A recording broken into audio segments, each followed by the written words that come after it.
The fear doesn't begin when the bill arrives. It begins much earlier. It begins the first time an American realizes they are working for money that has already been spent. Most people think credit card debt is dangerous because of interest rates. They are wrong. Interest is just a visible weapon. The real damage happens much deeper. In America, credit card debt is not just a financial tool, it is a behavioral system. And like every powerful system, it treats different people very differently. On paper, a credit card is neutral. Same plastic, same swipe, same terms printed in fine text. But in reality, that card becomes something else the moment it touches your life. For one group, it becomes a trap. For another, it becomes leverage. And the difference has almost nothing to do with intelligence, discipline, or hard work. It has everything to do with position. Rich Americans do not fear credit card debt because they were never meant to. That sentence sounds dramatic, but it is precise. To understand why, you must stop looking at debt as a moral issue and start seeing it as a structural one, because the system does not punish debt, it punishes vulnerability. Most Americans live inside a fragile financial structure. One income fixed, expenses, no meaningful assets, little margin for error. In this structure, debt behaves like a predator. A small balance turns into a permanent burden. Minimum payments stretch forever. Interest compounds faster than income. Fear becomes logical, but rich Americans live in a completely different structure. Their income is layered. Their assets generate cash. Their expenses are flexible. Their liquidity is optional. Debt behaves differently. The same credit card, in the hands of the wealthy, does not threaten survival. It optimizes timing. This is the first illusion the system hides. Poor and middle-class Americans believe credit card debt means you don't have money. For the rich, credit card debt often means they have too many better places to put their money. Cash is not sacred to the wealthy. Cash is idle. They understand something most people never learn. Money sitting still is losing power. So when a rich American spends, they often refuse to spend cash. They spend borrowed money instead. Not because they are desperate, because they are strategic. A credit card allows them to delay using their own capital while that capital continues to earn elsewhere. Stocks, businesses, private deals, real estate. If their assets earn more than the interest they pay, the math is simple. Debt becomes profitable. This is not theory. This is daily practice. The average American hears 20% APR and panics. The wealthy hear 20% APR and ask one question: what is my money earning right now? If the answer is higher, the fear disappears. And this is where the system quietly divides people, because most Americans are not taught how to make money earn. They are taught how to work. Work creates income. Assets create leverage. Credit card debt punishes income-only lives. It rewards asset-based ones. The system never explains this difference, because it cannot. If people understood that debt is not inherently evil, but context-dependent behavior would change, and profits would collapse. Credit card companies do not survive on rich Americans missing payments. They survive on millions of people trapped in minimum payments. The minimum payment is not a kindness, it is a leash. It keeps balances alive long enough to generate years of interest. Rich Americans rarely live inside minimum payments. They either float balances temporarily or wipe them clean when convenient. There is no emotional attachment, no shame, no panic, because debt is not personal to them. It is logistical. Another reason rich Americans never fear credit card debt is bargaining power. Banks do not see all customers equally. This is never said out loud, but it is fundamental. A customer who spends $5,000 a year is replaceable. A customer who spends $500,000 a year is an asset. High-value customers get flexibility, lower rates, higher limits, fee waivers, private banking access. Rules soften around money. This is why late fees feel brutal to the poor and negotiable to the rich. Same rulebook, different enforcement. Creditworthiness is not about character. It is about usefulness. And the rich are useful to banks. They move money. They generate transaction volume. They attract prestige. Banks do not want to scare them. They want to keep them spending. Fear is bad for spending. This is another hidden truth. Credit card. Fear is a feature, not a flaw. Fear keeps poor Americans cautious, obedient, and trapped in repayment cycles. The rich do not experience this fear because the system does not apply pressure to them in the same way. Pressure flows downward, always. There is also a timing advantage that most people miss. Rich Americans often carry credit card balances not because they lack funds, but because their money is illiquid by design. Their wealth is locked inside businesses, investments, and long-term positions. Pulling money out early can cost more than interest. So they wait. They let income cycles align. They let deals close. They let cash flow arrive. Debt bridges time, and time favors those who control it. For the rich, time reduces cost. This is why advice like always pay off your credit cards immediately is not universal wisdom. It is survival advice for people without leverage. The rich do not follow survival rules. They follow optimization rules. And this creates the most dangerous misunderstanding of all. People see wealthy individuals using debt and assume they are reckless. They try to copy the behavior without copying the structure. This is how the trap resets. Debt without assets is bondage. Debt with assets is leverage. The system never explains this distinction clearly because clarity would be dangerous. The final layer is psychological. Rich Americans were not raised to fear money mistakes. They were raised to correct them. Failure is not catastrophic when you have buffers. This changes everything. Fear doesn't come from debt. Fear comes from no escape. The rich always have exits, sell assets, restructure debt, negotiate terms, shift capital. Most Americans have none of these options, so they fear the card. And they should, because for them, it is not a tool, it is a countdown. But here is where the story turns darker. Because the system did not accidentally evolve this way.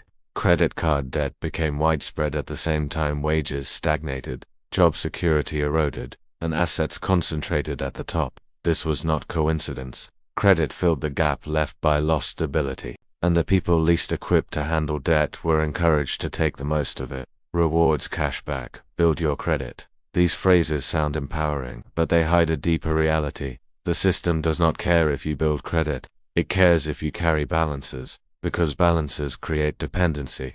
Dependency creates control, and control creates profit. Rich Americans never fear credit card debt because they are not controlled by it. They sit above it, they use it, they time it, they discard it. For everyone else, debt is not optional, it is structural. And that is the real divide. Not rich versus poor, but fragile versus insulated. And once you understand this, one question becomes unavoidable.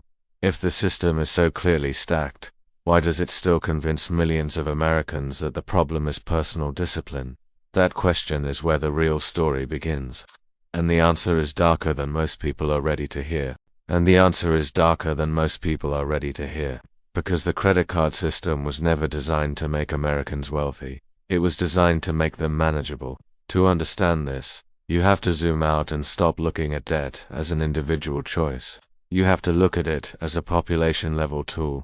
In the decades after World War II, Americans were paid enough to save. Wages rose with productivity. Single incomes supported families.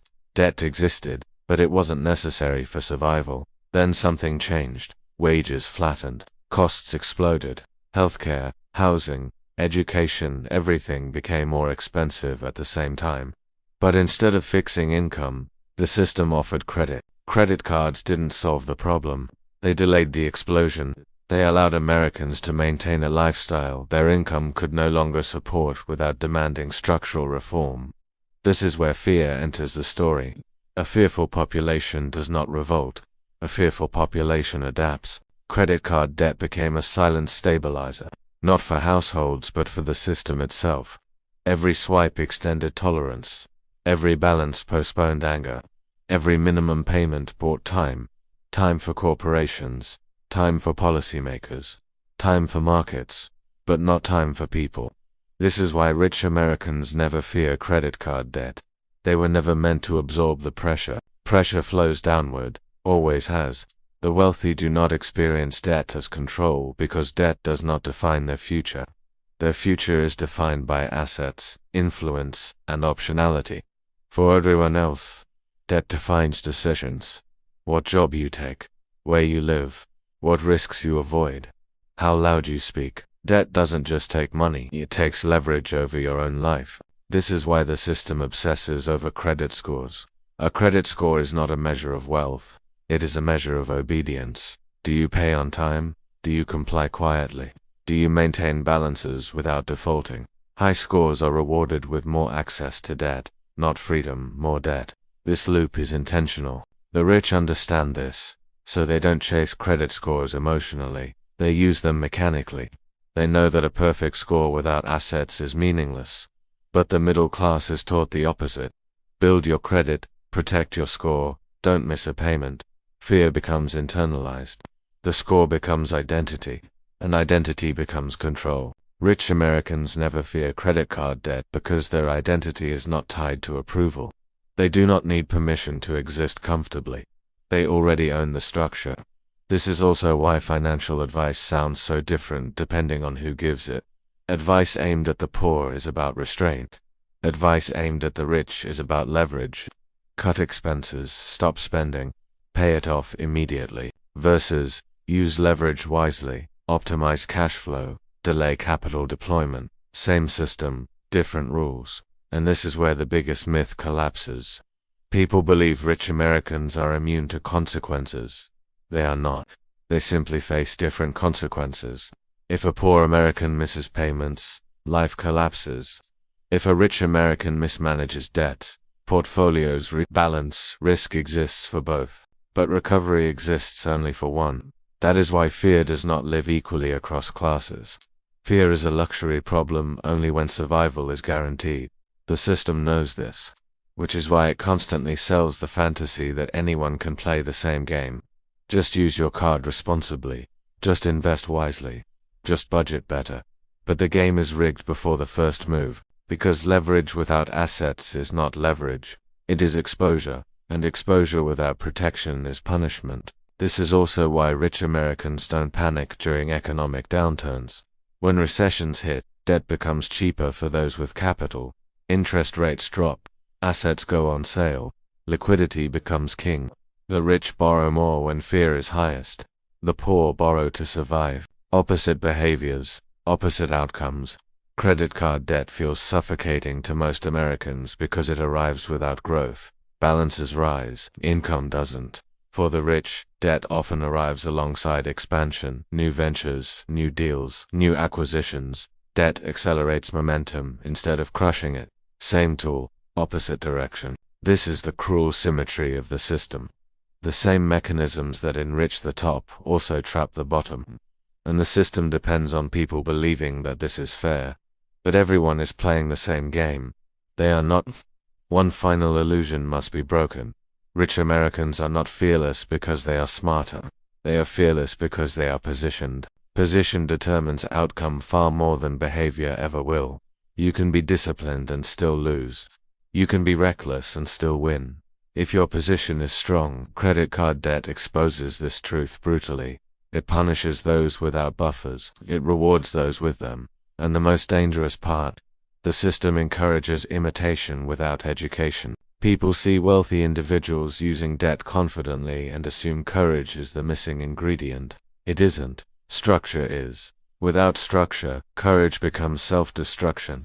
This is why the conversation about debt is always misdirected. It focuses on habits instead of hierarchies, on behavior instead of design. Because questioning design threatens power. And power does not like being questioned. So rich Americans will continue to swipe without fear. And millions will continue to panic at statements they cannot escape.